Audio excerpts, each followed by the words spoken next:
السلام عليكم ومرحبا بكم في فيديو جديد على القناه. معكم ديليس رفيعه، واليوم ان شاء الله غنشارك معكم كيكه ديال المول ديال الجرانيت بالشوكولاته بطريقه سهله ومبسطه، كتجي خفيفه ولذيذه. كذلك غنشارك معكم ثمن البيع بالنسبه للناس اللي بغاو يخرجوها كوموند.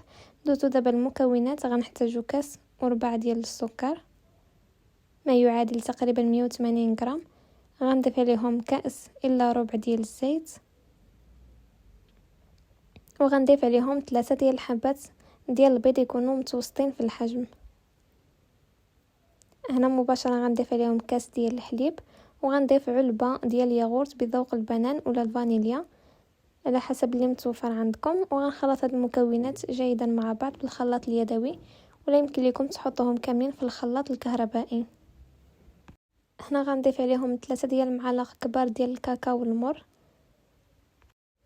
نحركو مزيان بالخلاط اليدوي وغندوزو باش نضيفو الدقيق والخميره. هنا غنضيف الكاس الاول ديال الدقيق، وغنضيف عليه 20 غرام ديال خميره الحلويات ما يعادل كيس واحد، وغنحرك.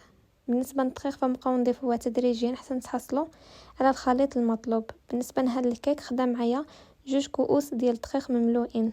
صافي هنا غنحرك مزيان وغنضيف الكاس الثاني ديال الدقيق. كيكون هذا هو القوام ديال الخليط ديالنا، ماشي ثقيل وماشي خفيف في نفس الوقت. صافي هنا غناخذ المول ديال الجرانيت. هنا دهنته بالزيت فقط. بالنسبه لهاد لي مول فرا ما كيلصقوش، دهنوهم غير بالزيت وكيتقلعوا بسهوله منهم الكيك. غنفرغ الخليط ديال الكيك ومباشره غندخلو للفرن يكون ساخن من قبل. بالنسبه للدرجه ديال الحراره هي 180. النار نشعلوها غير من التحت فقط. المده ديال تقريبا 40 حتى 45 دقيقه كيكون طايب. كنشعلو ليه النار من الاعلى غير واحد 5 دقائق، وكنخرجوا الكيك ديالنا مباشره من الفرن. هنا غندوزو باش نحضروا لاصوص الشوكولا اللي غنزينوا بها الكيك ديالنا. فانا استعملت هنايا كاس ديال الماء، غنضيف عليه 2 معالق ديال السكر. بالنسبه للسكر على حسب الذوق، يمكن لكم تنقصوا الكميه. و2 معالق ديال الكاكاو المر. صافي هنا غنفرغ الكل في واحد الكاسرونه، وغناخذ واحد الخلاط يدوي نحرك مزيان.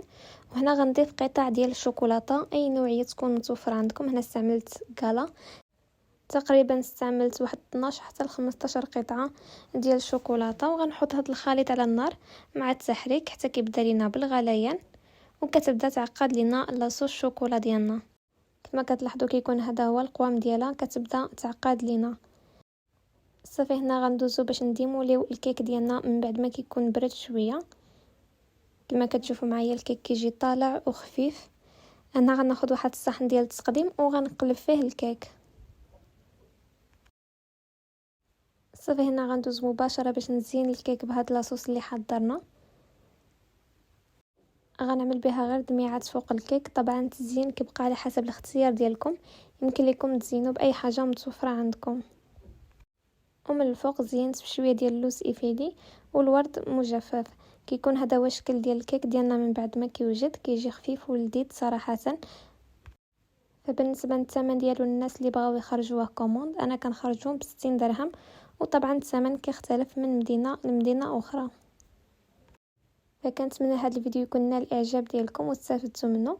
وبالنسبه للناس اللي ساكنين في طنجه بغاو اي كوموند سواء في الحلو ولا المالح، تواصلوا معنا عبر الانستغرام اللي غادي نخليه لكم ظاهر في الشاشه.